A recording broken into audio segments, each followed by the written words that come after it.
Let's start.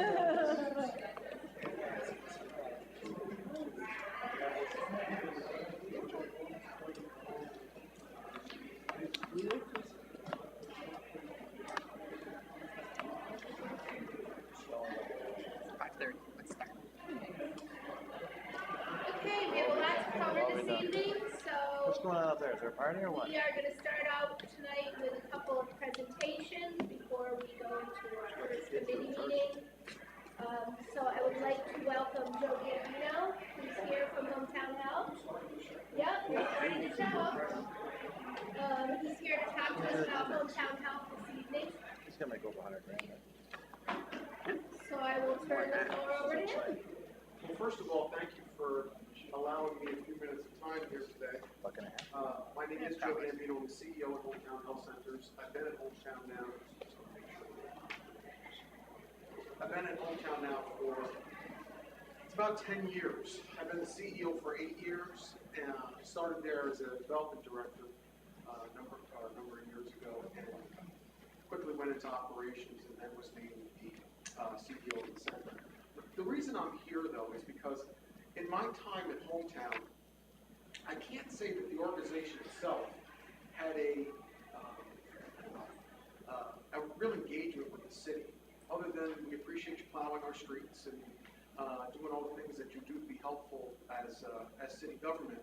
I wasn't even sure if the city council knew who we were and what we did. And the truth is we've been in the business of healthcare and other services for many, many decades. So I thought this would be a nice opportunity to talk to you a little bit about what we do, the importance that Hometown has to the community, and what we would like to do going forward.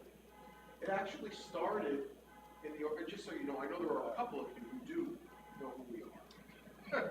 I don't want you to think that, like, for example, Marion was on our board, so it's not like we're completely, the mayor is very familiar with us. And so I just wanted to say that I know there are some of you who are.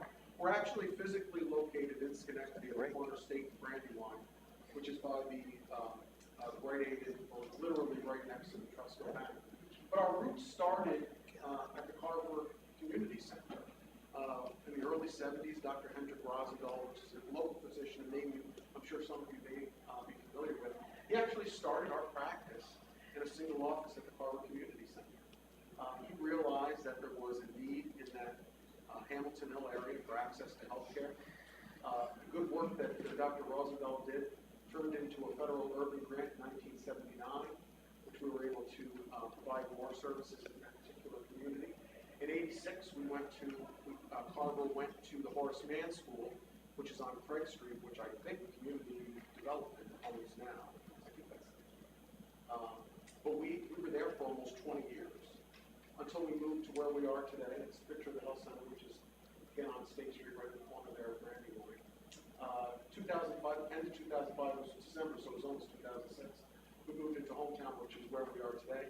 It's a top-rated community health center, nationally recognized by the National Committee for Quality Assurance for high-quality health care. We currently have 20,000 unique patients. And just so you know, we track our patients in a yearly rolling average. In the last couple of years, each year we've seen between a 10 and 50% increase in patients. So it's been, growth in the business has been very good. We provide, like I said, high-quality primary care, comprehensive dental, OBGYN services, pediatrics, behavioral health, vision care, podiatry, pharmacy, and much more. It's and on the dental side, I would say we're probably the #1 safety net provider of oral care in the Schenectady community. There are just no dentists, and when I say no, really, except for Ellis Hospital, that accept Medicaid in Schenectady. It's a real problem. But with that, we've had a very robust dental business. In 2014, one of the exciting things for Hometown is we did expand it to Montgomery County. We currently have a state-of-the-art practice in the city of Amsterdam. It's about 17 miles from here. We noticed from our patient registry that we had quite a few people coming in from Amsterdam into Schenectady. It is an underserved area. It's very high rate of Hispanic population in Amsterdam. So we opened an office there. It's growing nicely. And in the fall of last year, we opened 2 school-based health centers here in the city of Schenectady, one at the high school, one at Mount Pleasant Middle School. And I'm very happy to say that we have nearly 700 students enrolled between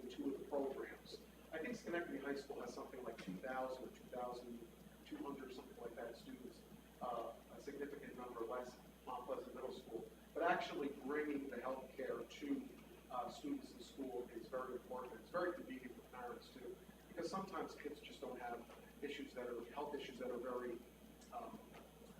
critical that they need to leave school, but without having something elevated in terms of healthcare instead of a nurse, we're able to keep kids in school, which is very important.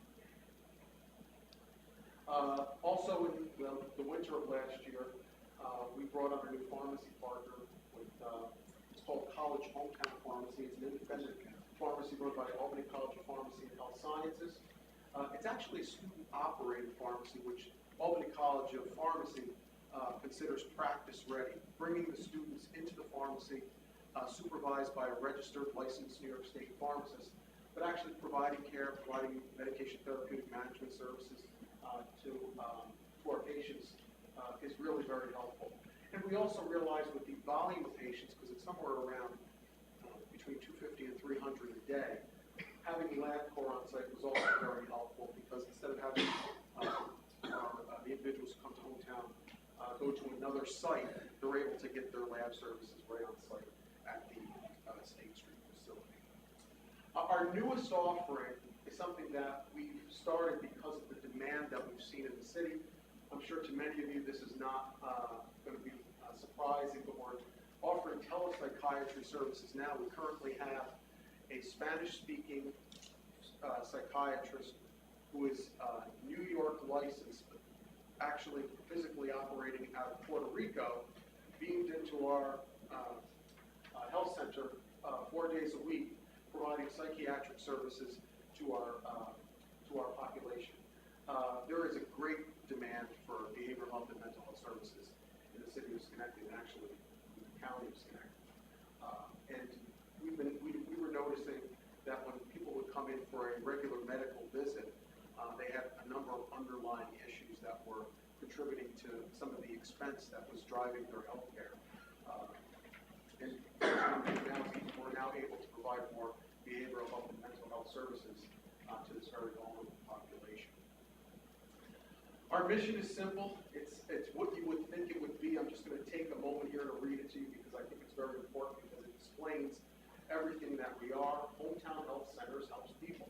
We help them live healthier lives by improving health outcomes, health equity, quality primary care, and preventative services. Anyone seeking care, regardless of income, will be helped and treated with respect by people who are mindful of cultural uniqueness and dedicated to continuous improvement. At Hometown, we say, we provide the care first. We want to take care of you. If you don't have the dollars, that's okay. We still provide the care. It's too important for us as a community health center to make sure that we provide that greater access to care, more than having to worry about if someone has health insurance or the financial position to actually pay for the services. We are, I'm very happy to say, celebrating 45 years this year in business. You don't have to be a mathematician to know we start in 72 and it's 2017. We're 45 years in. We're having a nice celebration at Glenn Sanders. Happy to say the mayor is going to be there to help us do a presentation, which is really nice. We will be honoring Mr. Robert Watts posthumously. He was our first board chairman. We're happy to say that his son is coming up from Atlanta to actually accept the award. We're happy to have Larry Spring as our other honoree, because he was very instrumental in helping us get health centers into the school district. And Dr. Greg Dewey, who's the president of Albany College of Pharmacy and Health Sciences. If it wasn't for Dr. Dewey, we wouldn't have a pharmacy there today. And I can't even tell you how important it is for an organization like ours to have pharmacy services when someone can go to their doctor and actually walk out into the waiting area and be able to pick up the prescription on the way out the door. So we did have humble beginnings years ago. We had a number of rough patches through those 45 years. We've turned the corner. We're a profitable institution. We're a stable institution. We're an institution that now is at capacity with doctors, 20,000 patients, about 67,000 visits a year, whether it's in school base, here in Schenectady, or at our Amsterdam practice. And we're looking for growth in the future. We're going to do what we can. We're going to harness the power of technology to do what we can. We're starting it with psychiatric services, but maybe someday we're going to move that to medical services.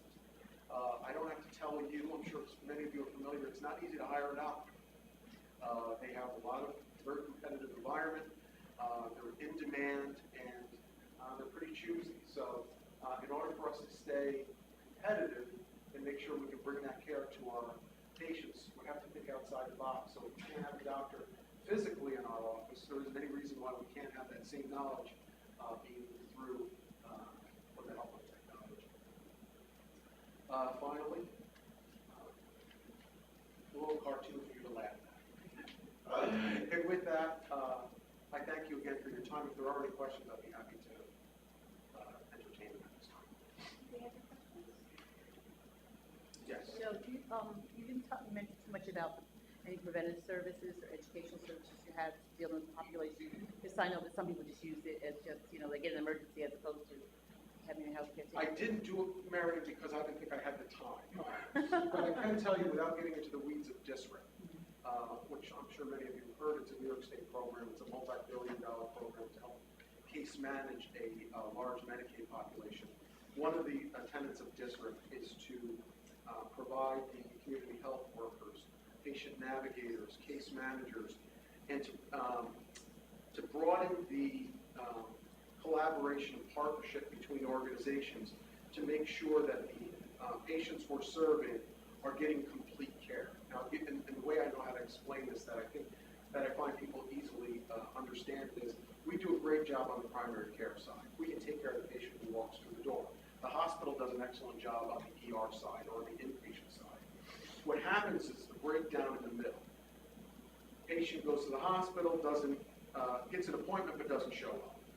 Patient goes to primary care or hometown health center. We find out the person's hungry, hasn't eaten in 3 days, doesn't have a place to live. So what do you do with all these support services in the middle to make sure that ultimately the patient is going to get the primary care that they need, the health services they need, the dental services they need, the behavioral health services that they need, perhaps substance abuse addiction services, whatever it happens to be. We are working with our community partners, including Ellis, Mohawk Opportunities, SCAP, SICM, you name it, all the agencies in the area, to make sure that we have really buttoned up communication and we can get individuals to where they need to go to make sure that they get those services that are in the middle that really make the difference between keeping someone healthy and having them constantly use the ER for very expensive health care and other services. So I hope that answers your question, but that's kind of where we are right now with those support services. And we're hoping on the behavioral health side, we identify more of these needs so we can get people into that system of services that will ultimately help them and their families. I just wanted to, do you just serve the city or do you serve the whole county? We serve actually everyone. Anyone. So you can come from anywhere. Okay. We'll take care of you. But our primary service area is 12307, 12306, and 12301. The three primary SIPs are. Of the 20,000 unique patients we have, 6,000 of them are children, and I would venture to say 90-95% of that population is kids. Any other questions? Well, thank you. Thank you very much. Appreciate your time and the information. I really appreciate your time. I'm going to leave a stack of cards on the table. If anyone wants them or has any questions, wants to reach out to me, you're more than welcome to do so. And again, thank you very much. Very good. Thank you. Very good. Okay, next up we have the Schenectady Holiday Parade presentation. Did you bring Santa? He'll be coming later. Can John DeAugustine, Mark Egan had reached out to me last year looking to restructure the parade, to position it going forward. Next year will be its 50th year. High points and low points, and how do you take a step back and do more of an independent analysis? Reached out to Mel Chudzik, who's in career here, the dean at Clarkson, professor, and asked if they would consider doing a capstone evaluation on this. It's very similar to what we did with the Homes program, where came in, looked at it, fine-tuned it, and made the Homes program very effective. The able to hire Molly McElroy, who happened to be in that class of students. And Professor Chudzik was able to recruit really an excellent team who's here tonight to present to you some of the findings and recommendations that they've made from reviewing the holiday parade. Thank you, Mr. Mayor. Ladies and gentlemen of the City Council, people of Schenectady, thank you for your time. My name is Theodore Carbone, and for the last 11 weeks, as Mayor McCarthy has said, we have worked hand in hand with him and John DeAugustine to come up with a business plan for the Schenectady Holiday Parade. My name is Daniel Siegel. I worked on the financial aspects of the business plan as well as additional research into the sponsorship of the parade. My name is Kelly Flanagan. I worked on the goals and objectives. I worked on the financials with Dan, as well as the Guinness Book of World Records, which I'll be presenting on. I'm Ray Vandenberg. I'm focused on the operational strategies as well as successful parades. To review, we'll be going over the parade and the mission and vision that we foresee for the parade. We'll be following that with goals and objectives, and then the target market as well as the marketing plan to reach our target customers. Continuing on, we'll continue with the operations and financials and finish up with talking about some of the inherent risks of the parade, the timeline of events to make this a successful parade, and summarizing what we went over today.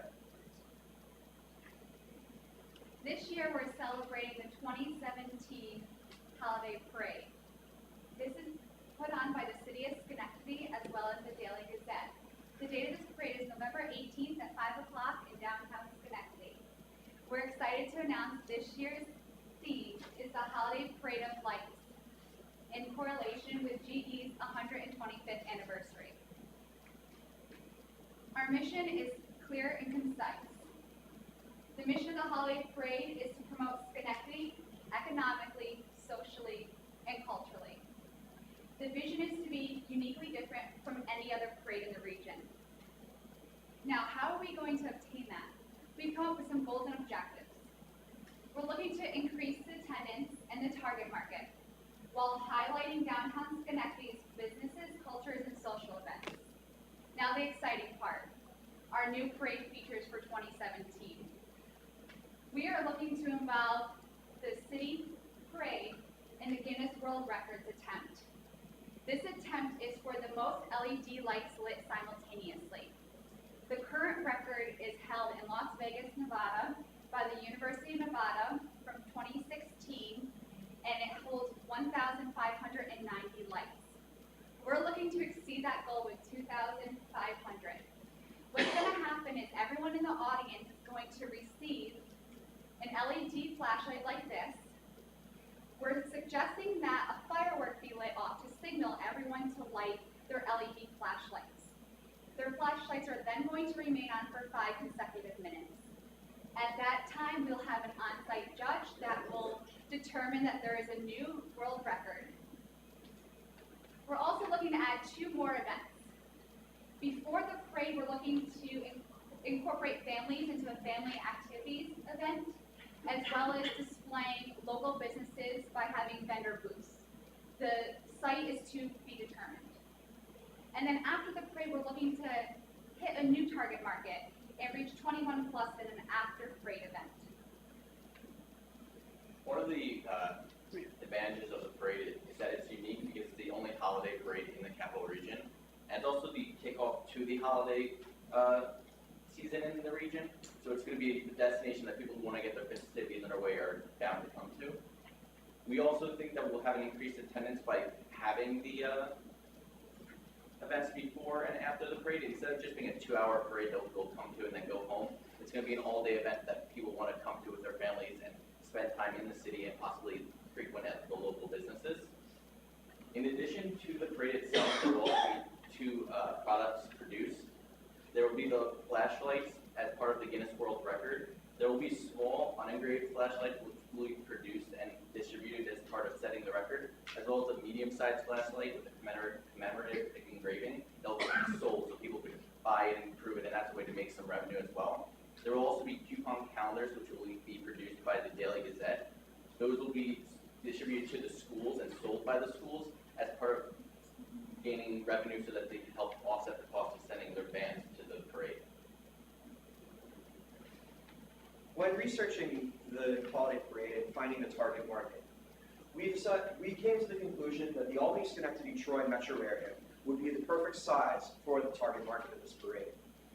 This metro area consists of 5 counties: Schenectady, Albany, Schoharie, Rensselaer, and Saratoga County. These 5 counties' total population is 877,846 residents. From this market, we have determined that 2 target segments are going to be the main focus of our marketing.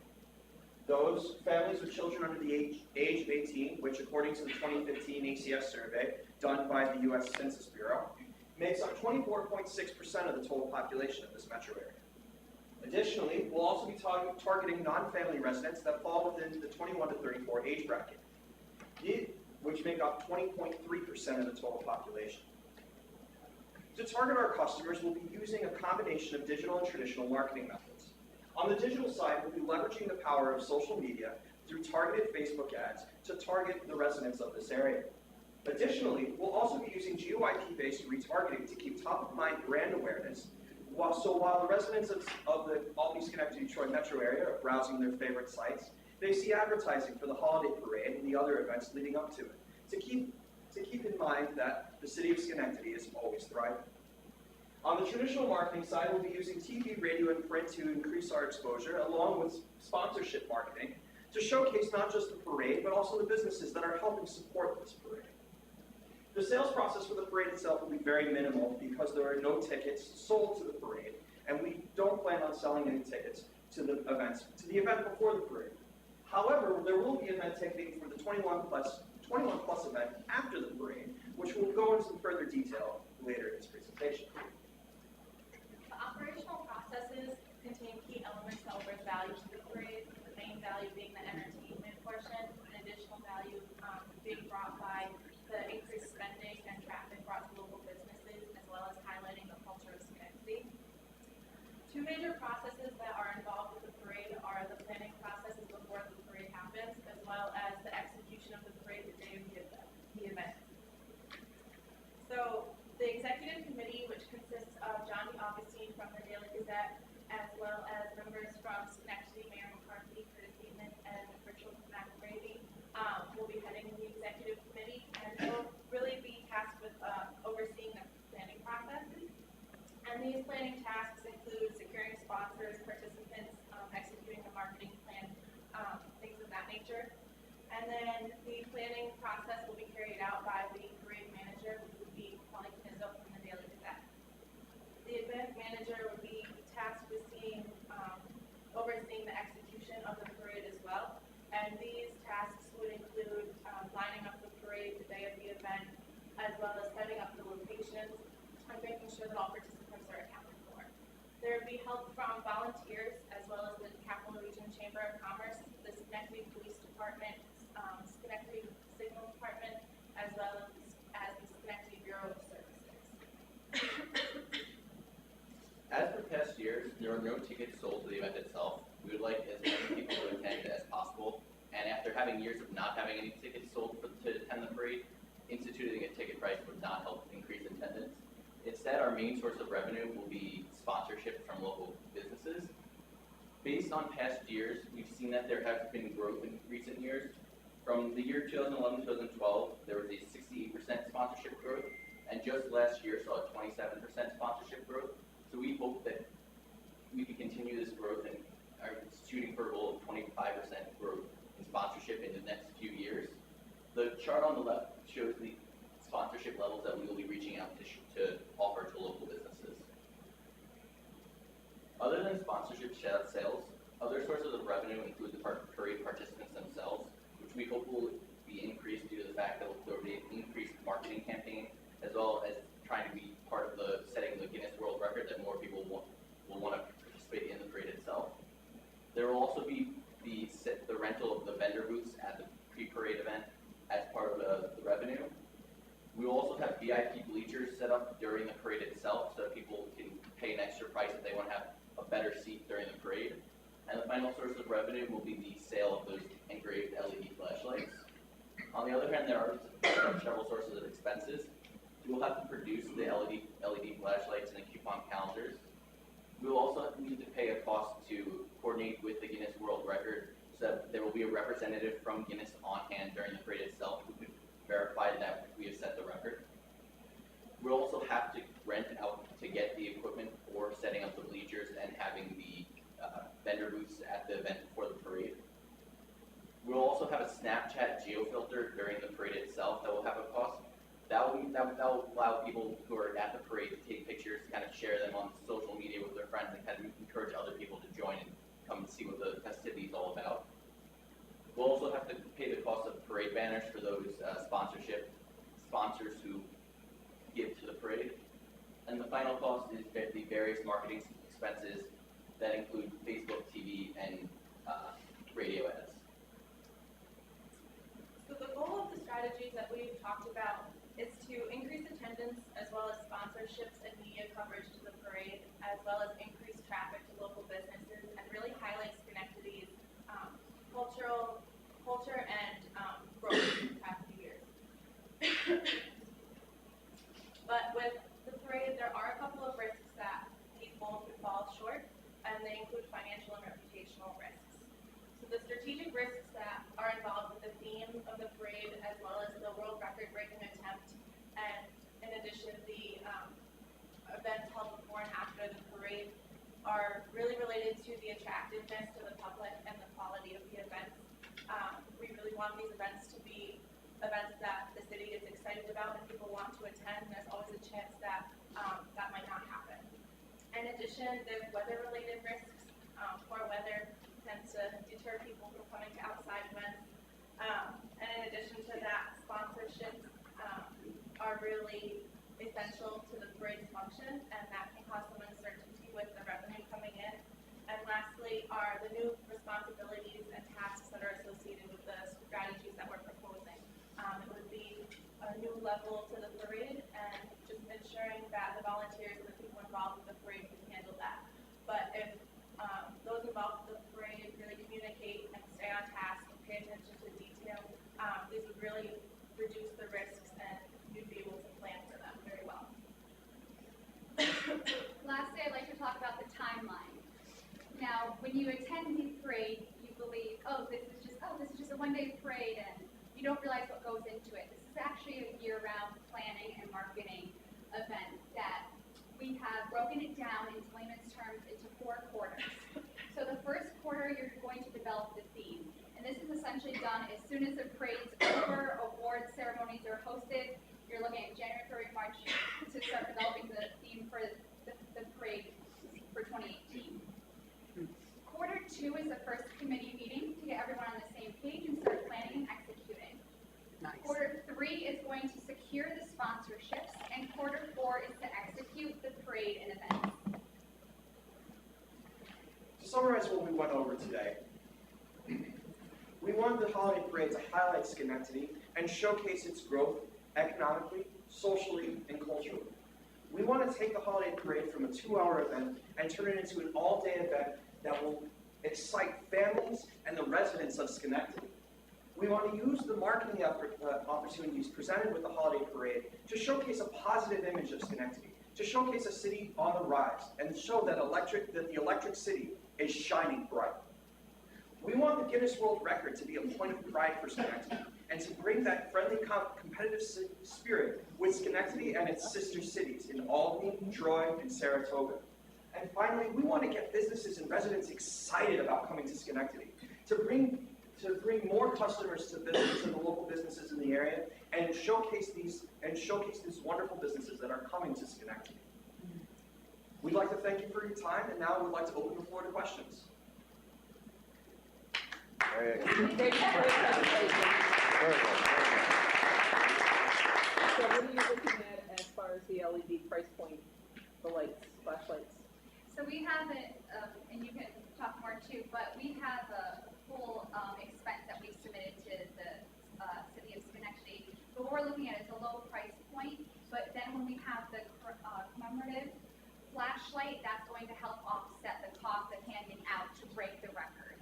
Because this would be something that people would get excited for, they would have that they're a part of the Guinness World Record breaking event. Right, I was just curious, are you looking at that one, the commemorative one that you're gonna sell? What's the price point? Are you looking at $20 or $10 or? We'd be buying in are you gonna make money on it? That's the, are you gonna, what's the margin gonna be on the cost of sending it? I'm just thinking you could probably get a good margin on that. The ones that will be sold will be set at a price to offset the cost of the ones that will be ordered. Okay, all right. So the little flashlights, Harbor Freight gives those away like left and right. You might contact them. They might give them with a little sponsorship for free. So you might check into that. And your banners, you would want to incorporate the cost of the banner itself into the sponsorship. Absolutely. Yes? How do you verify the Guinness Book of Records? I'm sorry, what was that? How do you verify the Guinness Book of Records? Great question. So we have incorporated into the expenses to have an on-site judge with the Guinness World Record. Now, the Guinness World Record is an international company. Everyone's held to the same exact standards no matter where you are. So they're going to provide us with what exactly is required. However, we do know that there will be the on-site judge that can verify the record-breaking event at that time, as well as we're required to have volunteers. So for every 50 people in the crowd, there will be one volunteer. This is to ensure that each person is holding one LED flashlight and that it remains on for the 5 minutes to break the world record. Thanks. Any other questions? for the council? Thank you for your time. Very good, very good. Thank you. Very good, very good, very good. The city mission gives those out too, at their dinner. They could get a lot of. Getting to look a lot like Christmas. Yes. Okay, I'm gonna call the finance committee to order, and, it's time for our audit presentation. Why do we have those city tie guys? We should have had them up first. The audit. Yes, I did. I did take it. Well, I gotta give one to Chuck. Chuck has one. No, I gave. No, I took his. Yeah. Well, because they said it was on one card. Just, do you need a minute? It's for the kids. Madam President, Council, Mayor, as you know, our 2016 fiscal year has been completed, and the Finance Department has prepared financial statements, and as required, it had to be audited by independent auditors. The independent auditors were Kuzak and Company, and we have Mr. Jim Kuzak and his associate John Kopolowski here to present the findings of the audit and answer any questions that you may have. Jim, Take over. come on.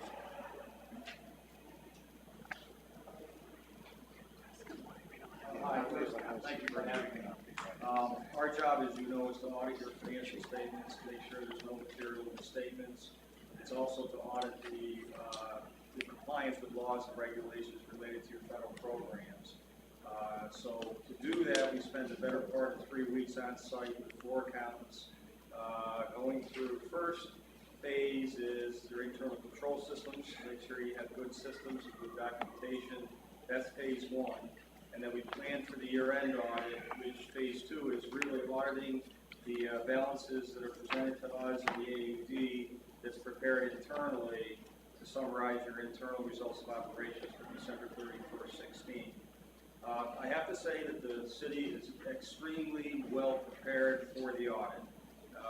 They identify issues ahead of time, contact us ahead of time should there be anything of concern. But they prepare the AUD, we give them an extensive list of items that we want to look at and audit. We also have surprise areas that we do that we don't let on that we're going to be taking and checking into. We have to have what they call professional skepticism. We expect the records to be in good shape, but we have to be skeptical and we have to look at areas, even if we've worked with some of these people for a few years. So this year there was also the transition from Deb to Anthony to Curtis, so we knew that that was going to be an area we wanted to look closely at. But very pleased to report that all our reports, we've issued what we call unmodified opinions on the main financial statements, with the exception of fixed assets, because we haven't been able to go through the inventory of mainly the infrastructure, your roads, your bridges, that sort of thing. It was cost prohibitive. So the reporting is done on a regulatory basis, and we've issued an unmodified opinion related to that. The main document is a 61-page document. The most important part of that document, I would tell you, as Finance Committee and council members, is pages 1 through 8. That's management's discussion and analysis, and it summarizes not only how you performed this year, but it compares it to how you performed last year and how you performed against budget. The 3 pages that we own are pages 9 through 11, which I mentioned we gave with the exception of the fixed assets, the unmodified opinion. A 3-page report just to tell you what we did. But basically, the report says, based on our opinion and based on our professional judgment, your financial statements are accurately prepared, and there are no material misstatements in those statements. Starting with pages 12 to 23 are your main financial statements, and those start with your operating funds, general fund, sewer, water, recreation. Also has your grant activities, the capital projects area, and areas of long-term debt. Following that are the footnotes from 23 to 61, and that really describes, basically gives a lot of added detail to what are reflected in your financial statements. This year, the change that was required by GASB, the Government Accounting Standards Board, was that you disclose the pilot revenue that you generated, summarize or describe the type of pilots, the number of pilots, what the revenue would have been had they been on the traditional tax roll, and basically what you received and gave up in terms of the pilot. That was the only change. There were no accounting changes within the financial statements. Just to give you an idea on the operating funds, every operating fund operated as a surplus. It showed positive results, and that was even after each fund was making transfers to the capital reserves so that you could avoid borrowing for the smaller projects going forward, keep your long-term debt down. So even after doing the transfers, you still operated at a surplus in each of those operating funds. Your revenues grew at a much higher rate than your expenditures, and particularly in the general fund, what that did was allow, you had budgeted to use $4.9 million of your fund balance. It allowed you not to use those funds to balance the budget, because you had substantial revenue increases, a lot having to do with permits and fees and aid related to the casino projects, and you held the line on your expenses in the main operating fund with the general fund and in all funds, as a matter of fact. We also have to do an audit of, I mentioned, laws and regulations related to compliance for the federal programs. Those programs increased a little over $8.9 million. And in that area, our requirement is we have to assess risk at a much higher level for those programs and do a lot more work digging in. And the federal government doesn't allow us to audit the same programs every year. We have to audit 50% of your federal expenditures, and we have to rotate those programs. So this year, the CDBG, home, and the Section 108 programs were what were selected for audit. Again, in that area, as well as in the overall audit, pleased to report no material weaknesses, no significant deficiencies. Everything was handled properly, and we scrubbed through it, did an awful lot of testing to get to that opinion. We did have a few smaller items that we call management letter items. I often refer to as housekeeping items. We're going to dig through your records and find some smaller areas that are not overly significant, but areas that we think that can improve the operation going forward. And one of the things management has already done is they developed a corrective action plan, which is part of the letter, describing what they plan on doing. And one of the first things we will do next year is look at what they said they were going to do in terms of, I think we have 4 or 5 comments, and make sure that they do exactly what they said they were going to do. In fact, we had 2 comments a year ago, and they handled both of them. They resolved both of the comments properly. It continues to improve financially, but also from an accounting standpoint, they do a very nice job. Everybody we work with in this city works extremely hard, and we work with a lot of people within the city: HR, payroll, accounts payable, purchasing, recreation fund, sewer, the federal program coordinators, and everyone does a really nice job. I really want to thank First Step, Anthony, Curtis, and in the accounting department, Liz Nelson particularly, is our main contact in terms of providing us the financial information, but everyone within the city. They do an awful nice job. This is not a small task that they take on to be prepared for. As our year-end request letter has to be 7 pages long of information. They have it available for them, and folders marked, and as we go through it, we come up with questions, but I think the audit went extremely well, and the city is doing very well, and with that, I'd be pleased to answer any questions you might have. Questions from anyone? Just for public sake, although in the packet, there's just a condensed summary, the clerk's office does have a complete copy available for anyone to review. Do you have a question? No, I just want to comment, I've worked with Jim in the past, and they do a phenomenal job. I've seen other audits that he's done, and once again, well done, very well done, Jim. Any other questions? Forget the auditor. I mean, congratulations to Anthony and Curtis. Anthony and Curtis, that goes, sorry, Anthony and Curtis, you guys do a great job. But it's, yeah. Anyone else? Thank you. Okay, thank you. Thank you for having us. Okay, Mr. Frank, amending chapter 167 of the code. Oh, I'm sorry. It's good news, it's an automatic. Second. Okay, all those in favor? Aye. Very good. Oh, nice. You have accepted. Got it. All right, now on to amending chapter 167 of the code, the vacant building fee. Everything with final review. Any further? This just allows us to be able to move forward Yep. with the university contract as discussed. Any questions on this? Make a motion. Okay, moved by Second. Ms. Zelinski Gonzalez, seconded by Mr. Farren, all those in favor? Aye.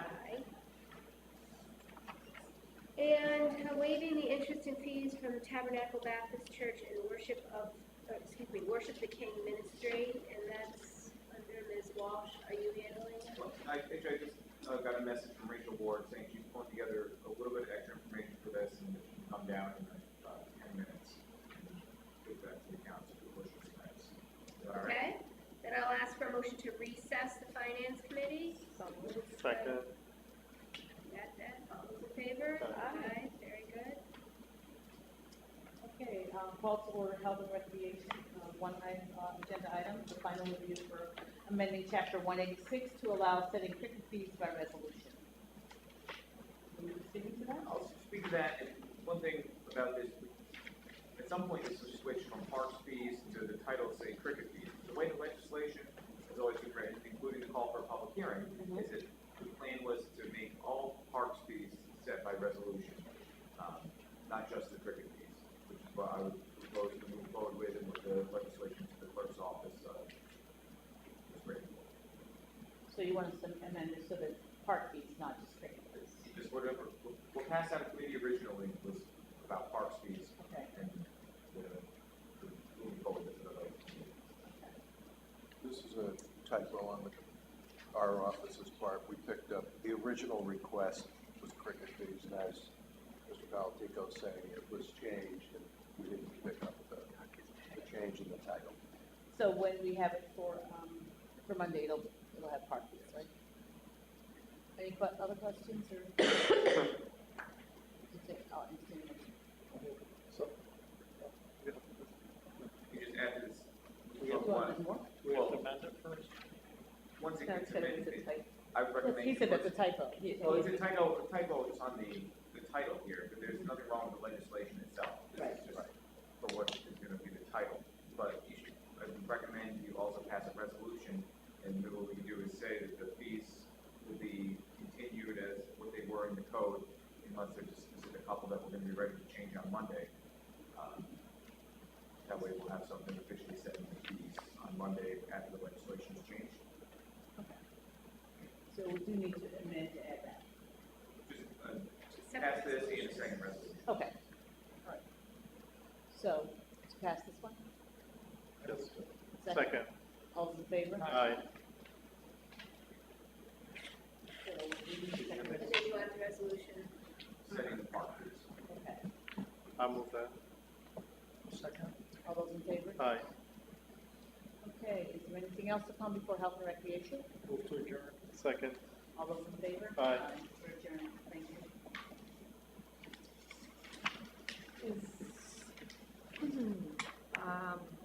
Public service and utilities, and Mr. LaFond is not here. Oh.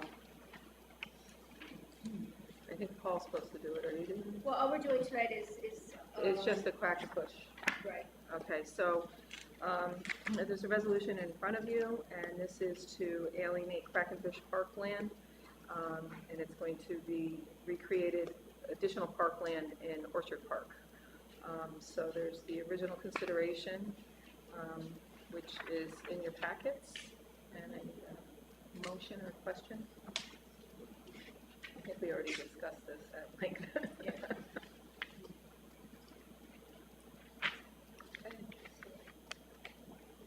I have a motion. Yeah, I was moving it. Question? No, I'm moving it. Oh, Second. okay. All those in favor? Aye. And I'd like to recess the committee until we have the second alienation ready to go, second park alienation for Riverside.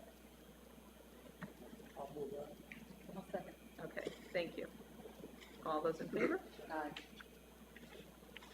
All right, I'll call to order the Committee on City Development and Planning. Item number 1, a revocable permit, number 617 for the Slide and Dirty and State Streets. Who's handling this one? You gotta take it.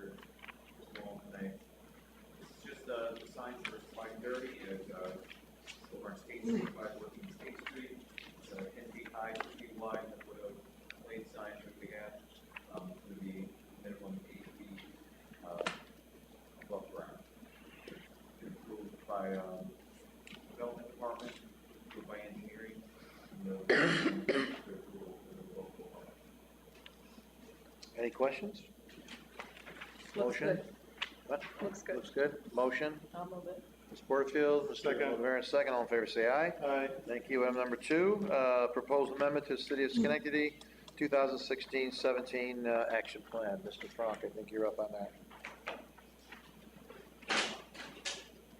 This is what Mr. Wallace spoke to everybody about. It was 4 weeks ago now. There was some confusion during the public hearing. We'll be here next week as part of the public hearing to provide clarification, but my memo also summarizes it.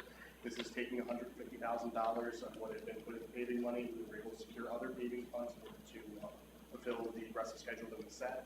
So this will be a continuation of our paving, but it will also allow us to do some ADA compliance in our tennis court bathroom expansion. In Central Park. Central Park. Mr. President? And just to review, we will actually be voting on this right after the public hearing, which is not something we usually do. But because we couldn't have a public hearing because the public had no idea what we're having a public hearing about, we'll be voting the same night after the public hearing. All right, any questions or concerns? Motion? I'll second. Mr. Rivera, Ms. Porterfield, all in favor, say aye. Aye. Thank you. A ceremonial resolution for National Caribbean American Heritage Month. Mr. Rivera? Yes, I'm asking for a resolution to recognize the month of June as Caribbean American Heritage Month. Questions, discussions? Moved by Mr. Motivera, second. It's up in here. No, I'm gonna Okay. get. He always gives us All the stuff. All right, okay. Ms. Porterfield, second. All right, all in favor, say aye. Aye. All right, item number 4, resolution, RAD soap, Rad soap. red soap. What is this? It's a company over here. It's a company that has been in business for the last 8 years. They have, they started at our Schenectady Green Market, and they're being honored because it's an excellent small business that does a lot of good for the city. They've expanded, and they won an SBA award this past May during Small Business Month, so we're recognizing them as one of our Green Market companies. Bring some samples. I'm looking. You need some. Yeah. Motion? I'll move it. And all in favor, say aye. Aye. Thank you.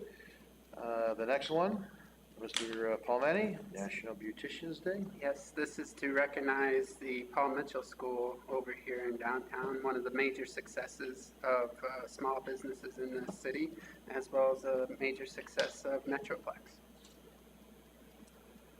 Discussion? I'll move it.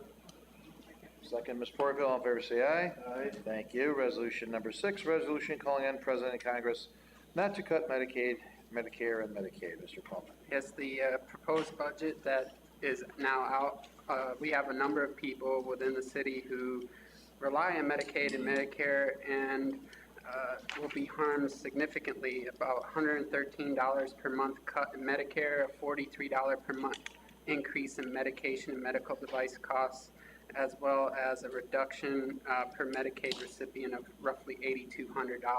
That will significantly hurt the residents of the city as well as potentially our economy. Any discussion? Motion? I'll move it. Ms. Porterfield, second. All in favor, say aye. Aye. All right, last item up here is the Duryea Ceremonial Street renaming. Ms. Brazo. Yes, so I think everyone received a letter from Marsha Mortimer. Apparently, originally Bedford Road was named Duryea Avenue, and we're looking to do a ceremonial street signage on the corners of Bedford and on Eastern to commemorate that. They're having their 185th anniversary this year, correct? Is it 185?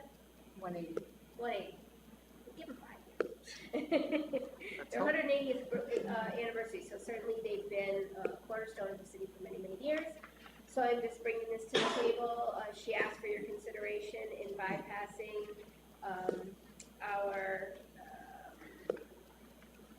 ordinance because it was originally named Duryea. Now, when we talked to Corporation Council the last time this came before the council, we were told that legally we can't bypass the ordinance. They didn't know because it used to be named that originally, whether that had any impact on it or whether maybe the mayor would want to do an executive order to rename it. But that is her consideration that I'm bringing to the table. If I read the request right, it's really putting a ceremonial sign in one spot. It's not even replacing all the signs. So No, it's not replacing, it's ceremonial. right, so but it's also not doing 5 or 6, it's doing one. Whether it could be a street sign, similar to the ones we've done, or would it be more appropriate because of historical significance to do a more durable plaque that would go up, having some of the good historical narrative attached to it. I know that the street sign that they did, that Jerry did for Harry Tubman it's very different from the ones that were done for Martin Luther King Way, where there's like a picture on it, and as I understand it, we're looking to do something more like that, where it's more historic looking, and it does, have the ceremonial piece to it, but it really shows you a picture of, I guess, Isaac Duryea. I'm not sure what picture you're going to put on there, but yeah, looking at something more like that. And just one sign, you think? I think that's what the request is, for one sign. They said the corners of Bedford and Eastern. Are we going to see what the sign looks like prior to? What guidelines are we establishing here? And I would really like to see it come from the mayor's office and together with the city council, instead of just from the mayor himself. If we can have both, proclamation from the mayor together with the city council, so we'll include it in that, if you don't mind. But again, I think we should really look at the design or what the layout or what they're proposing. Well, I think right now, what she's asking is, do they have to? Can they do it? My personal opinion is, the reason we put this ordinance into place was to avoid choosing one person getting signatures over another person getting signatures. I would rather see some sort of historic marker, because then it's not a ceremonial street naming, and we don't have an ordinance in place about that, so, and of course, that would be something that the city would produce, so I don't.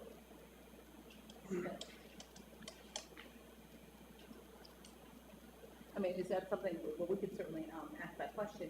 And they did a historical mark across the street already. Yes. Because the church used to be, Yes. didn't they produce that themselves? The city did not produce that. Oh, no. So, no. So, It just says We did on the it. installation. right, exactly. Right. Just on an aside, there's another packet of 1,000 signatures sitting on the clerk's desk right now that somebody else is looking to do a ceremonial renaming that did the work of going out there and getting those signatures for that renaming. So as much as it's not about the entity, it's about, when is it fair for somebody to have to do the work and then for other people not to have to do the work? I don't know what the answer to that is, but it's something I struggle with. So, can I ask you? Go ahead. Okay, sorry.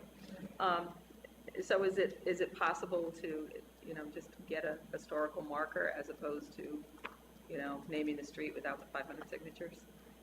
That would be a question, I'm not involved. I don't know. I mean, I'm just asking.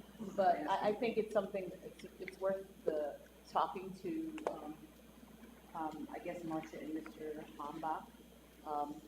If that's something that they would be interested in, and given our, I think it's reasonable, this discussion in terms of not deciding who we say yes to and who we say no to. Right. So that being a better alternative since it doesn't require all of this. So can we have them come to our meeting in a couple of weeks and maybe with some design or whatever they're thinking of too, some I'll further reach out discussion to with them? I'll reach out. But Find There's out. no time, this is not time sensitive, Anytime. obviously. Is there any time sensitive? No, I don't know. I Well, can that's what ask. I'm asking. I'm asking, instead of having to have them go get the 500 signatures, can we do a historical marker instead of the renaming of the street? That's what I'm gonna ask her. Okay, right, but I'm just saying, we don't need to, we can just do that, right? We don't need to get signatures or anything like that, like who's in For charge the of historical the marker? who does the historical stuff? Like who's the, I knew they did, does the city do it, or? The real historical ones are done by the state. State. There were other ones that have been put up for historical recognition. And the church did it across the street here. Some of the family members did it for the drugstore on North Street. So, it's a couple of options depending on what the end outcome is desired to be. okay. Then Good. why don't we just leave it, if they'd like a ceremonial street naming, they have to get 500 signatures, if not, maybe the option could be to, Do historical have sign. it historical. Well, doesn't somebody have to review the sign and get Yeah. permission from the city, I'm assuming, right? Somebody's For got the to, ceremony. The marker. for the marker, I mean, yeah, they gotta do some process, Well, right? again, it depends where you want it mounted. Right.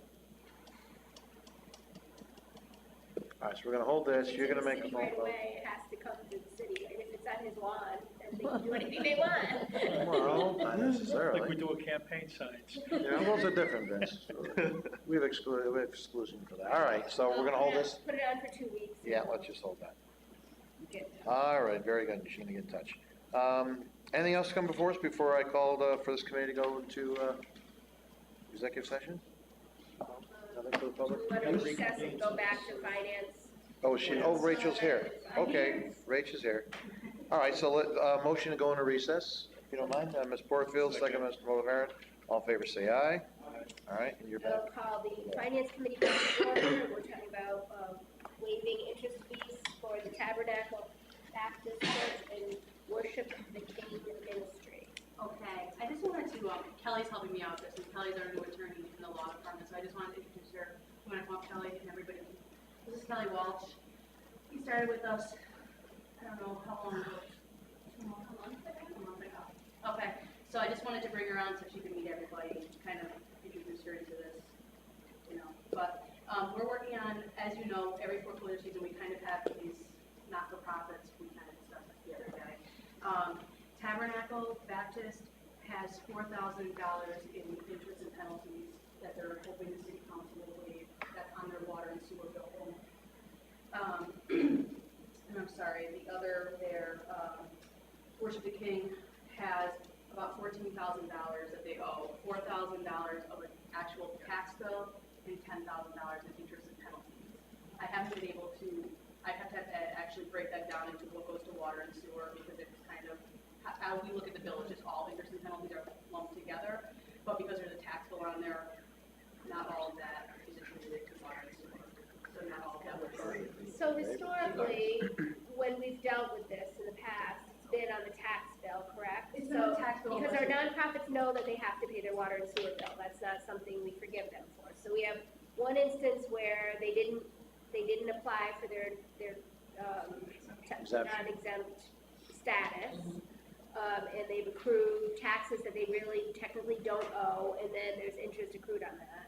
And the other situation is a water and sewer bill that they owe the city that they didn't pay, that they have accrued interest on. So two very different cases, you know, so questions. So, one has a tax lien on it still. We One, did, right. yep, Tabernacle, we actually brought it through this council about a year ago, and we waived the tax penalty. I believe that they've been paying on it, as they can forward, but they're still having those interest and penalties from years ago. So they had asked me to request that they be waived. But they are paying, they have been paying, since they've been notified of this, going forward, they've been paying the water, sewer, and trash. So what happens is, every year, the nonprofit has to actually apply for the tax exempt status. And through a million different situations, some of it was ATF based, some of it was, you know, the bookkeeper left them, somebody knew, they didn't realize they had to make out the form, or, you know, so-and-so is on vacation, whatever. They end up not submitting the form. Now they're accruing taxes, they don't even realize it, then they don't pay them, then they start accruing interest. So that's one case, that's the, worship the king. And we have forgiven a lot of that. The other case is, they didn't pay their water and sewer bill, which is due to the city. And because of not paying the bill, they're accruing interest. So because they didn't fill out the paperwork, they're responsible for the taxes due to the city. Are we waiving the taxes due to the city? But technically, they should be non-exempt, yes. So we're waiving the taxes due and they're paying the water, sewer, and trash. And there's a legislation that kind of put that into place at the state level. State passed legislation that we're able to do that. Yes, because ordinarily we can't accrue taxes. Right. Because of this circumstance. Okay. That's the case. Other questions? Mr. Reed? In the water and sewer, whether tax exempt or not, they're responsible for that. Trash too. I don't know how we can forgive that, we don't forgive for everybody else that's. No, I think they're paying that, right? They're paying. Unless there could be interest and penalties. Right.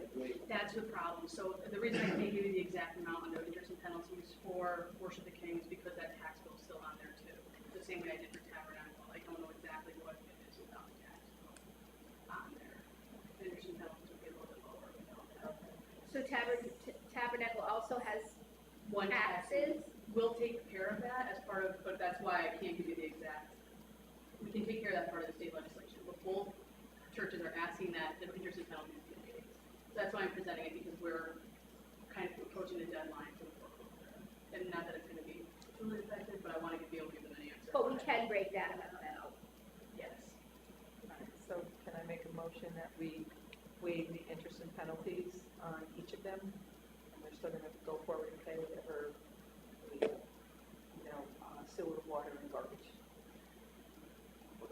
Well, I think Because we what's don't have a being debated breakdown. here is the interest and penalties that they owe on the water and sewer, we may not be willing to waive because we don't waive them for any other nonprofit that Oh, doesn't I pay their see. bill. Okay. So they would, you can't give us the exact amount, but they can break it out and Yeah, then we we can break can it out. know it. So we can waive the interest and penalties on the tax lien that shouldn't exist. Okay.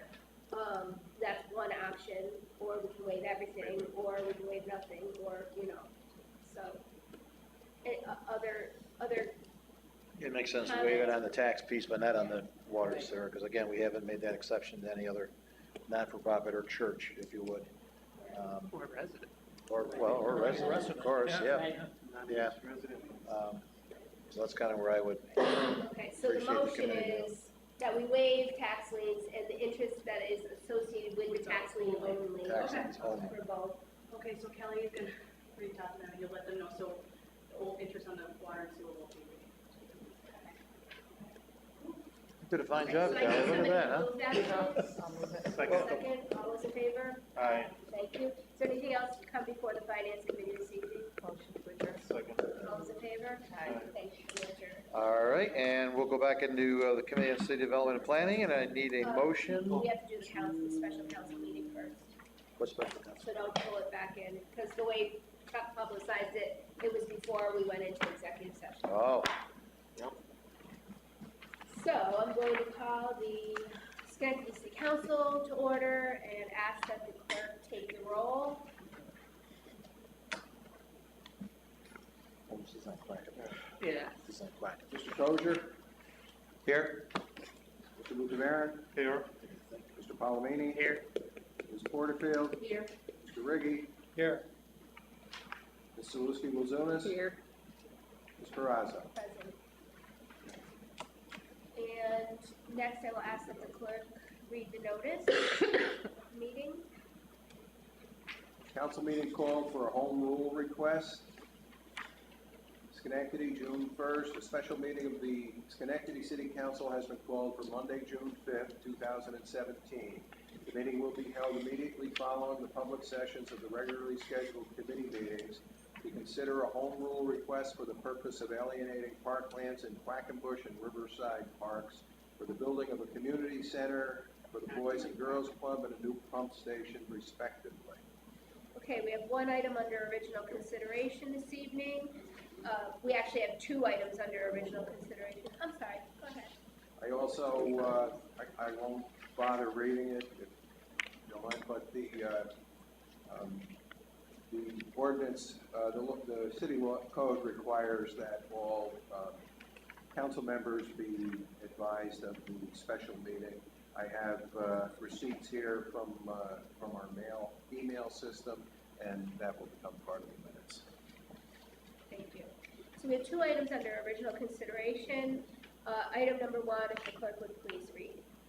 Item number one, a resolution requesting the New York State Legislature for the authority to exchange a portion of Quackenbush parkland for parkland to be created at Orchard Plaza. Okay, and that's moved to the consent agenda without objection. Yep. All right, and item number two has been pulled from the agenda this evening. So I will then ask that the clerk, do you want to do it as a roll call, or would we just move to consent agenda and we just do it as? Somebody needs to move it. Yeah, we need to move this up. I'll move that. Moved by Mr. Kosher, seconded by Mr. Palomini. All those in favor? Aye. Okay. And then we- Do you want to do a roll call? You're good. Anything else to come before the council meeting for June 5th? Motion to adjourn. Second. Ms. Zaluski Wilzonis, Mr. Palomini, seconded. All those in favor? Aye. All right. Okay, let's go. Not bad a lot. All right, very good. So I will call back to order the Committee on City Development and Planning, and I need a motion to go into executive session. Mr. Monteverde, Ms. Porterfield, all in favor say aye. Aye. All right,